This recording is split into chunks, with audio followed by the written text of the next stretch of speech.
Hi friends, इस video में हम लोग करने वाले हैं बीकॉम फाइनेंशियल अकाउंटिंग का इम्पोर्टेंट क्वेश्चन आंसर। ठीक है, देखिए मेजर पेपर 1 में बहुत सारे यूनिवर्सिटीज़ ने फाइनेंशियल अकाउंटिंग को सेलेक्ट किया है। ठीक है, MJ major paper 1 BCom first semester. ठीक है, तो कुछ कुछ यूनिवर्सिटीज़ मुझे नाम मालूम है जिनके फाइनेंशियल अकाउंटिंग है। ठीक है, और इसके अलावा जहाँ जहाँ भी पढ़ाई होता है फाइनेंशियल अकाउंटिंग है उन सभी में काम देगा। जैसे मैं कुछ यूनिवर्सिटी का नाम काउंट कर रहा हूँ जो झारखंड के हैं, जैसे SKMU हो गया, ठीक है, रांची यूनिवर्सिटी हो गया, NPU हो गया, नीलांबर पीताम्बर यूनिवर्सिटी, BBMKU हो गया, ठीक है, विनोबा भावे यूनिवर्सिटी हो गया, VBU हजारीबाग। तो इन सारे यूनिवर्सिटीज़ में फाइनेंशियल अकाउंटिंग में है। ठीक है, कोल्हान यूनिवर्सिटी में नहीं है। और बाकी जितने भी यूनिवर्सिटी ऑल ओवर इंडिया में जहाँ पर भी आपको फाइनेंशियल अकाउंटिंग का स्टडी करना है मेजर पेपर 1 में, तो डेफिनेटली ये पेपर आपको काम देगा। यहाँ पे मैं क्या क्या दे रहा हूँ वो चीज़ मैं पहले बता देता हूँ। ठीक है, और पूरा का पूरा ये गेस्ट पेपर डिजिटल फॉर्म में मिलेगा आपको, स्टडी नोट्स, और 10 क्वेश्चन है। और मैं यकीन के साथ बोलता हूँ यहाँ पे जो 10 क्वेश्चन कराए जाएंगे आपके एग्ज़ाम में 3 से 4 क्वेश्चन यहीं से आएंगे। पक्का पक्का 100% श्योर श्योर। चलिए, इतना दावे के साथ कैसे कह सकते हैं आप? मैं इतने दावे के साथ इसलिए बोल सकता हूँ क्योंकि मैं पिछले 6 साल से स्टडी करवा रहा हूँ और मुझे इन सभी का नॉलेज है। चलिए भाई, तो अब मैं बता देता हूँ। देखिए, बीकॉम फाइनेंशियल अकाउंटिंग, ठीक है, इम्पोर्टेंट क्वेश्चन आंसर है यहाँ पे। मैं अभी केवल ये फ्री में दूंगा, फ्री में, 1 भी रुपया नहीं है, फ्री में सबको एक्सेस दे दूंगा PDF के साथ। ठीक है, पहले देखिए किस टाइप के क्वेश्चन हैं। ठीक है, आपके एग्जाम में 5 मार्क्स वाले, 1 मार्क्स वाले और 15 मार्क्स वाले क्वेश्चन आते हैं। यहाँ पे मैं केवल 5 मार्क्स वाले और 15 मार्क्स वाले क्वेश्चन इंक्लूड किया हूँ, 1 मार्क्स वाले क्वेश्चन इंक्लूड नहीं किया हूँ। ठीक है, तो चलिए देखते हैं। सबसे पहली बार एग्ज़ाम देने जा रहे हैं तो एग्ज़ाम का सेटर मैं बता देता हूँ। आपका जो एग्ज़ाम सेट होगा वो कुछ इस टाइप से होगा। ये क्या लिख रहे हैं देखिए, सब समझा रहे हैं। पेपर आपका 2 भागों में बटा रहेगा, group A and group B। ठीक है, टोटल जो रहेगा आपका वह रहेगा 75 मार्क्स का एग्ज़ाम। ठीक है, कितना नंबर का? 75 नंबर का रहेगा। और पास करने के लिए 30 नंबर लाना होगा। इसमें आपके 1 मार्क्स वाले 5 क्वेश्चन रहेंगे, 5 मार्क्स वाले 2, ये आपके ग्रुप A कहलाएंगे। ठीक है, 15 मार्क्स का ग्रुप A, और ग्रुप B रहेगा 60 मार्क्स का, जिसमें आपको 15 मार्क्स वाले 4 प्रश्नों के आंसर करने होंगे। टोटल 6 क्वेश्चन आएंगे। ओके मेरे दोस्त, चलिए अब हम लोग दिखाते हैं question paper. Question paper already upload है, मैं इसी वीडियो के एंड स्क्रीन में दे दूंगा। यहाँ पे इंपॉर्टेंट क्वेश्चन दे रहा हूँ, आप इसे आंख बंद करके पढ़ लीजिए। ठीक है, फ्री में है, 3 घंटा 4 घंटा में पूरा कंप्लीट हो जाएगा। अगर आप एक बैठान में पढ़ना शुरू कीजिएगा तो एक सीटिंग में आप इसको कंप्लीट कीजिएगा, 4 घंटा लगेगा। कौन कौन से क्वेश्चन है देखिए। तो पहला क्वेश्चन है हमारा यहाँ पे, वित्तीय लेखांकन की प्रकृति और महत्व क्या है ये बताना है। What is the nature and importance of financial accounting. ठीक है, तो पहला क्वेश्चन यहाँ पे ये भी आ सकता है कि वित्तीय लेखांकन का अर्थ बताइए और इसके महत्व को बताइए या इसकी विशेषता को बताइए, कुछ भी पूछे। ठीक है, आपका वित्तीय लेखांकन से जितने भी क्वेश्चन आएंगे फाइनेंशियल अकाउंटिंग से, इसका आंसर यहाँ पे आपको दिया गया है। ठीक है, तो सारे पॉइंट जो है एक एक करके बताए गए हैं। ओके, आगे देख लेते हैं नेक्स्ट क्वेश्चन, क्वेश्चन नंबर 2। और एक चीज़, क्वेश्चन केवल और केवल मैंने हिंदी में ही टाइप किया है। ठीक है, क्योंकि झारखंड के मैक्सिमम बच्चे 95% बच्चे हिंदी मीडियम के हैं, सो दैट कि मैंने हिंदी में ही क्वेश्चन का आंसर टाइप किया है। क्वेश्चन आपको दोनों में मिलेगा, हिंदी इंग्लिश में। क्वेश्चन है हमारा, शाखा खाते का अर्थ क्या है।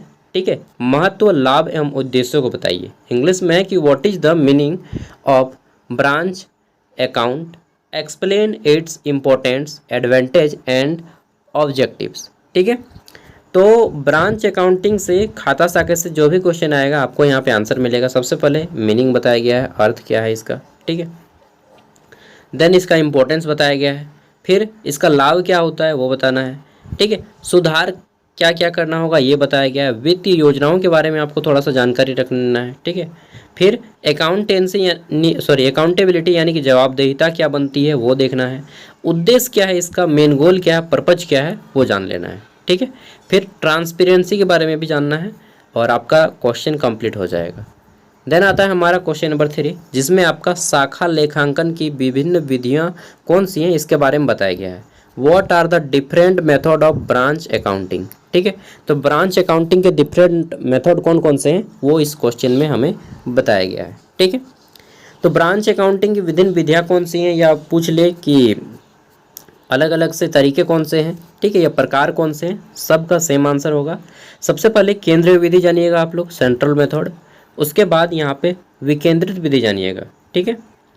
देन आपको यहाँ पे इसके अलावा कुछ विशिष्ट विधियाँ भी बताई जाएंगी, जैसे कि देनदार प्रणाली हो गया, स्टॉक देनदार प्रणाली हो गया, अंतिम लेखा विधि हो गया, लेखांकन का महत्व फिर बताया जाएगा आपको, इंपॉर्टेंस क्या है अकाउंटिंग का, ठीक है।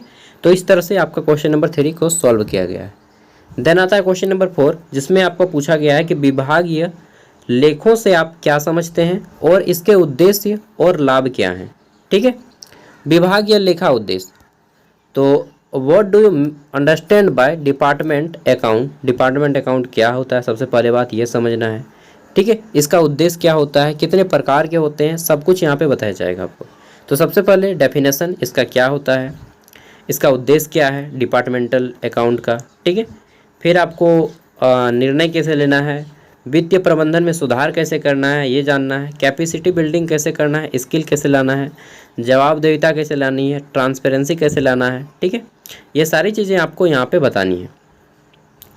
आगे देख लेते हैं 5 नंबर क्वेश्चन। इसमें हमारा क्या बताया गया है कि अप्रत्यक्ष व्यय का आवंटन क्या है, what is the allocation of indirect expenses, ठीक है। अप्रत्यक्ष व्यय का आवंटन क्या है, इनडायरेक्ट एक्सपेंस कैसे किया जाता है, जो नज़र के सामने नहीं होता है उसको अप्रत्यक्ष बोलते हैं, ठीक है।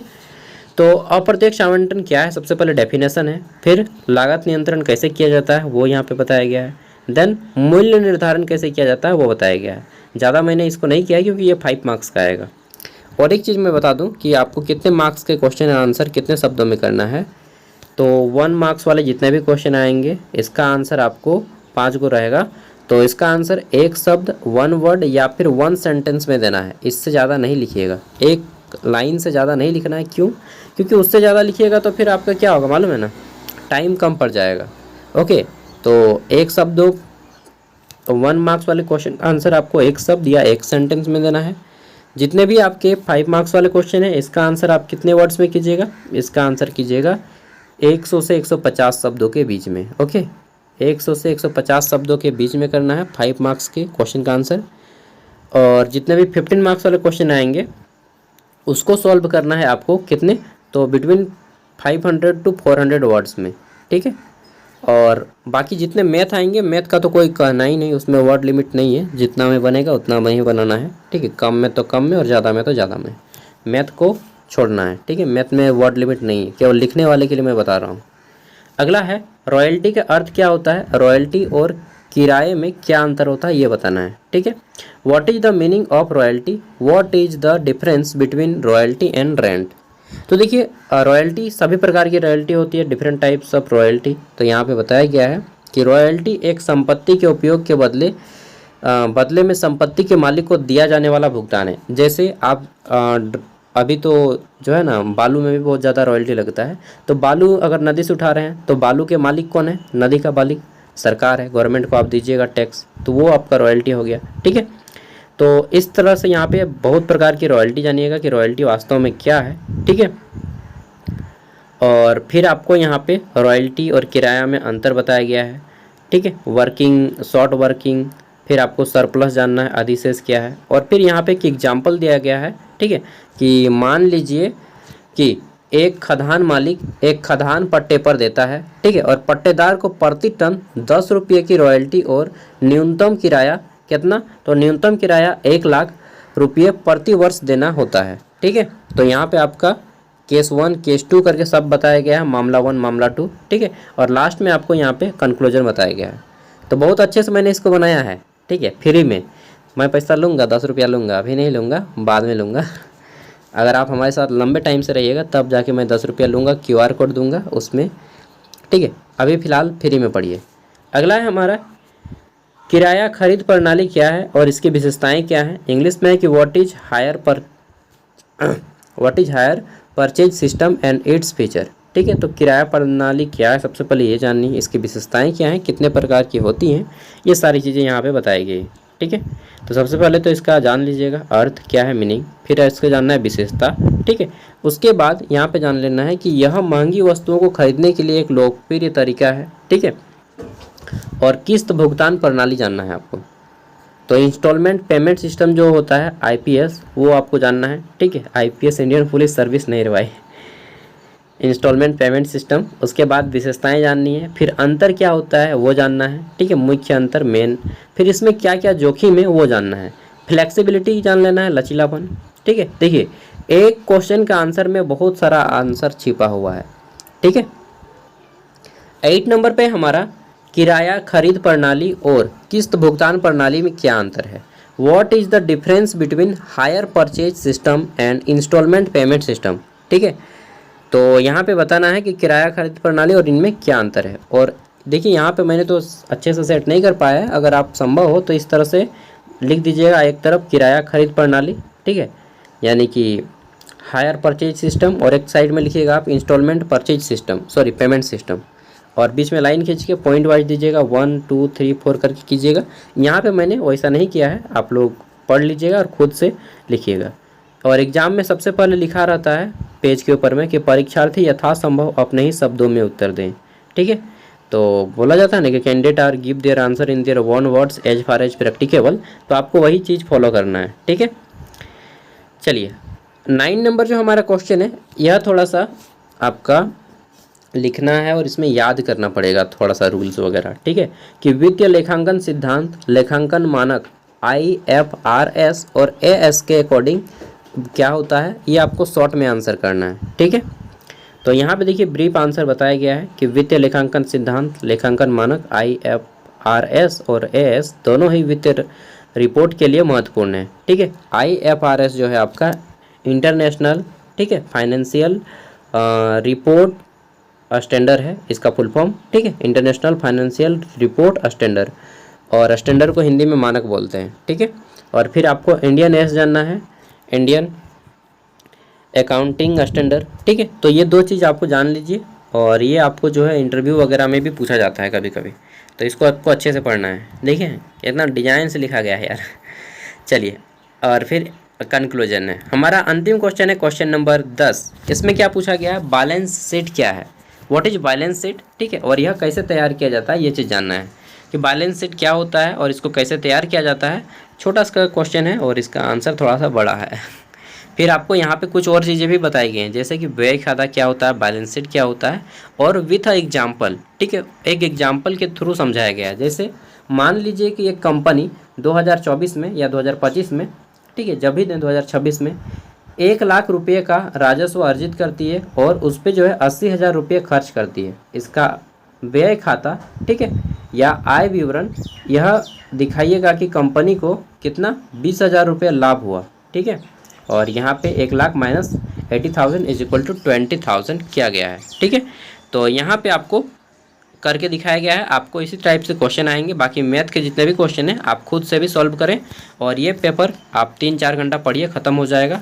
मेरी ओर से ऑल द बेस्ट है। बाकी जितने भी पेपर हैं आपके, माइनर पेपर, सेक पेपर, बैक पेपर, उन सभी में मैं अच्छे से आपको जल्दी मेहनत करके कोशिश करूँगा कि अच्छा जाए आपका एग्ज़ाम, इसके लिए मैं लगा ही हूँ, ठीक है।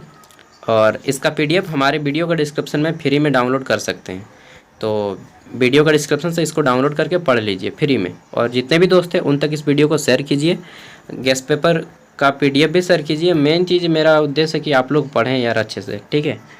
Okay bye.